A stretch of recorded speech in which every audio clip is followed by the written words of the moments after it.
certinho? Tudo certinho. Boa tarde, Nico. Boa tarde, Cláudia. A ideia, então, dessa entrevista é que ela vai participar da minha dissertação de mestrado e também ela vai subsidiar um programa que é sobre a memória artística e cultural da universidade, um programa que a UniCTV vai fazer com o Departamento de Difusão Cultural. É uma das externalidades da dissertação. E também participar de um curso de produção cultural junto à Secretaria de Ensino à Distância. Então, nós vamos ter 3 fins com essa entrevista. E o convite para a tua participação é em relação à tua presença no percurso do artista. Tu fosse o primeiro artista a participar, abrir esse projeto, um projeto do Departamento de Difusão Cultural. E na dissertação que eu estou desenvolvendo, eu tenho 2 projetos que eu analiso, a Unicultura, a Unimúsica e o projeto Percurso do Artista, os vínculos desses artistas com a universidade. Então, tu, sendo um professor da universidade, também artista da nossa cidade, né? Como que tu te enxerga participando, sendo convidado para esse projeto? Mas antes disso, eu queria que tu falasse um pouco da tua vida na universidade. Tu começasse nela como aluno, depois professor, quais os lugares que tu ocupou, né, nessa universidade e qual a tua relação com a vida cultural da universidade no período que tu viveu? Longa resposta. Na verdade, eu sou formado aqui em arquitetura em 78. Nesse mesmo ano, eu comecei uma prática artística intuitiva que fui desenvolvendo isso ao longo desse tempo. A partir de um determinado momento do curso de arquitetura, mas por fim eu comecei a achar que talvez não fosse uma coisa tão desinteressante da aula. Me agradou em determinadas experiências e eu, porque na verdade na minha trajetória, eu acabei fazendo 2 concursos antes do concurso do Instituto de Artes. Eu acabei fazendo 2 concursos na arquitetura que eu graças a Deus, não entrei. Tanto porque, na verdade, eu estaria entrando na casa que me formou, e isso não seria bom, principalmente na época que eu fiz o concurso, e principalmente que eu continuaria na arquitetura, que eu estava com uma certa insatisfação na época, né? Acabei fazendo entre 78 e 94, eu acabei tendo uma atividade como artista profissional liberal, digamos assim. Eu dava aula na Ritter também, na parte de desenho, era insatisfeito, porque o pessoal na arquitetura era uma fase que estava entrando o computador, então eu dava aulas de desenho ou de teoria da arquitetura. As aulas de desenho não tinham o menor prazer do aluno, então para o professor isso é frustrante. Estava entrando o computador e eles achavam o máximo que os escritórios não tivessem mais mesa, tivessem computadores. Então, nesse mesmo período, eu acabei largando a Ritter, fui para a Itália, fiz uma pesquisa lá, que foi um motivo para eu acabar tendo um contrato com uma galeria de Milão, uma galeria de arte, que eu fiquei sob contrato com eles de 85 a 90. Em 90 volto para o Brasil, tento dar aula de novo, volto a dar aula na Ritter, tenho problemas na Ritter, porque na verdade é difícil de você pressionar o aluno numa escola paga, e surge a hipótese, surge um concurso no Instituto de Artes para a área de desenho, que era uma área que, apesar de eu ser escultor, meu doutorado eu acabo fazendo lá no IA mesmo, apesar de eu ser um escultor, na verdade o meu trabalho tem muito da concepção e do pensamento próprio ou nativo do desenho, digamos assim, né? Então, acabei passando no concurso e comecei a dar aula lá. Então, você nota que na minha trajetória, por exemplo, fazendo também uma trajetória longa, depois você me desvia de volta para o assunto. Eu tenho uma formação artística autodidata. A minha formação em arquitetura era um período que a arquitetura estava meio sem cabeça, digamos assim, porque eu entrei em 73, não que eles fossem tão bons assim, mas tinha todo aquele problema das cabeças degoladas de 68, 69, dos expurgos que houveram. Então era um curso falho. Então toda a minha formação artística é toda feita com base numa doxa, digamos assim, e num senso comum e numa intuição que me movia, com todos os benefícios e todos os erros. Então quando eu entro na universidade, eu já sou um artista de um certo tempo, digamos assim, mas ainda sem uma racionalização desses conteúdos todos, porque mesmo na Ritter, em desenho, você não consegue evoluir o desenho como linguagem, o desenho ali serve para alguma coisa, você vê que serve para alguma coisa, serve para raciocínio, por exemplo, que é uma coisa que hoje eu vejo, muito mais do que para representação. Então, na medida em que eu entro na escola e eu entro na área de desenho, eu começo a refletir sobre a minha própria prática, digamos assim. O que aí entra uma parte do teu aspecto, que é a questão de ser artista e dar aula.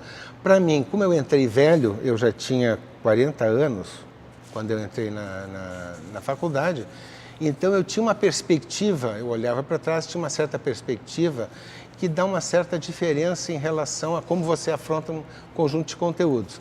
E, ao mesmo tempo, você está orientando um aluno que está se debatendo com certas coisas e que tem uma vantagem que você tem um ponto de vista diferente em relação... O trabalho não é teu, o trabalho é de outra pessoa, né? E isso é uma coisa que é interessante, porque no momento que você está falando sobre o trabalho de outra pessoa, você está continuamente, você não fala sobre o trabalho de uma outra pessoa sem ter uma referência a qual você joga, né? E muito dessa referência é você mesmo, ou o seu trabalho, ou as suas experiências dentro do trabalho.